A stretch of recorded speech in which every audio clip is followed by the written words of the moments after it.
박민 사장님, 아까 그 명품백 받았냐 아니면 그냥 놓고 갔냐 제가 여쭤봤었는데 어떻게 표현하냐에 따라 다르다라고 말씀하셨습니다. 맞죠?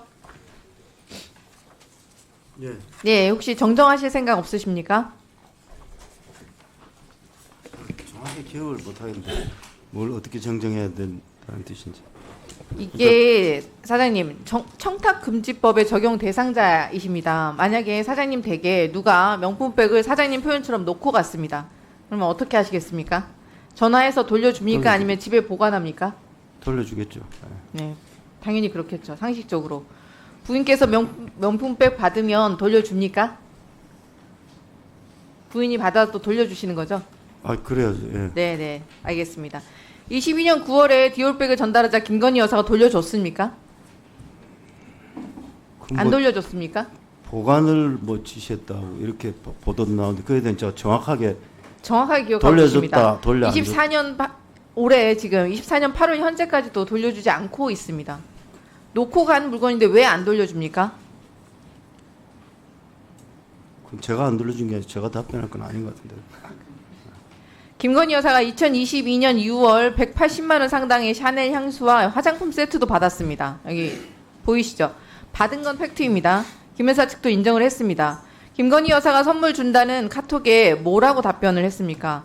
월요일 2시에 만나자고 했습니다. 여기 PPT 화면 보이시죠? 취재 윤리 문제 충분히 제기하실 수 있습니다. 그런데 받았는지 놓고 갔는지 이게 표현의 문제입니까? 이게 무슨 해괴망측한 궤변입니까?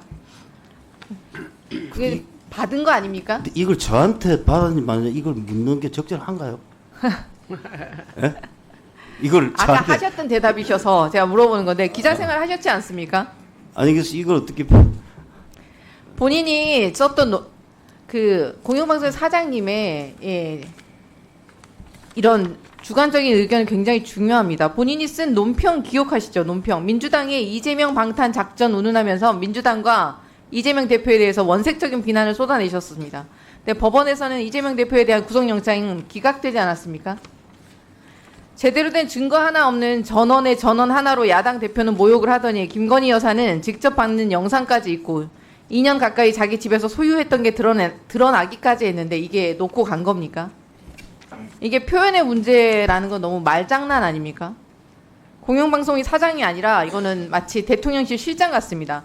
최소한의 공정성과 중립성 만져 내팽개쳐 진 그런 것이 아닌가 심히 염려가 됩니다.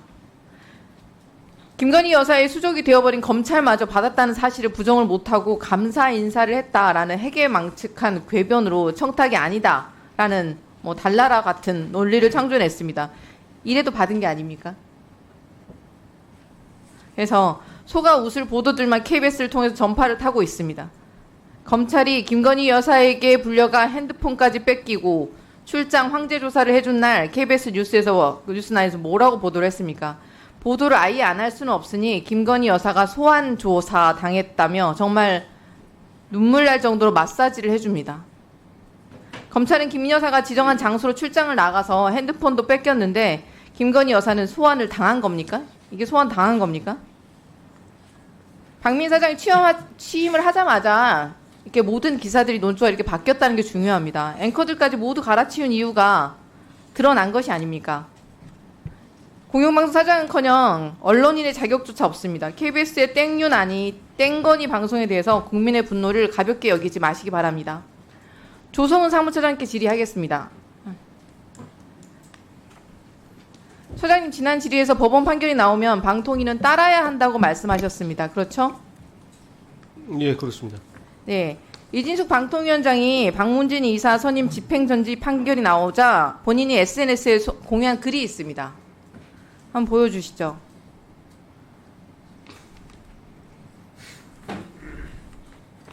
MBC를 계속 수중에 두고자 하는 좌파 진영의 총력전이 일단 성과를 거두었다. 강재원 역시 국제인권법 출신이다. 정신승리도 이런 정신승리가 없습니다. 본인이 불법적 이인구조 의결을 강행하는 직권남용의 범죄를 저질러 놓고 법원이 철퇴를 내리니 이따위 망발을 올리는 것입니까? 뒷내용은 더 가관입니다. 법조계 작용하는 뿌리는 오래되고 깊다면서 김일성의 비밀교시가 법조계 적화를 도모했다. 그러면서 뭐라고 했는지 아십니까? 대한민국이 반국가 세력의 좌경화 시도와 체제 전복 노력이 본격적으로 시작됐다. 현재 대한민국 국회 사법부 언론은 사실상 접수됐다. 법원이 좌경화되었습니까? 그러면 더불어민주당, 조국혁신당, 개혁신당 여기 국회의원님들께서 좌경화되어서 반국가 세력으로 암약하고 있다고 보십니까? 어떻게 생각하십니까? 거기에 대해서 뭐 제가 특별히 드릴 말씀은 없습니다. 이진숙 위원장이라고 부르기도 아깝습니다. 이분은 정말 제정신이 아닌 것 같습니다. 메카시즘 광풍 수준을 넘어서 이 정도면 공직을 수행할 이성이 남아있는지조차도 의문입니다. 이분이 여러분들의 직속 상사가 되는 것입니다. 여러분에게 불법적인 지시를 내리고 방통위를 정말 뿌리까지 망가뜨릴 것입니다. 저 또한 지금까지 방통위 강하게 비판하고 있지만 방통위를 위해서 헌신해온 공직자들까지 법의 심판대 위에 서게 되지 않기를 간절히 바랍니다.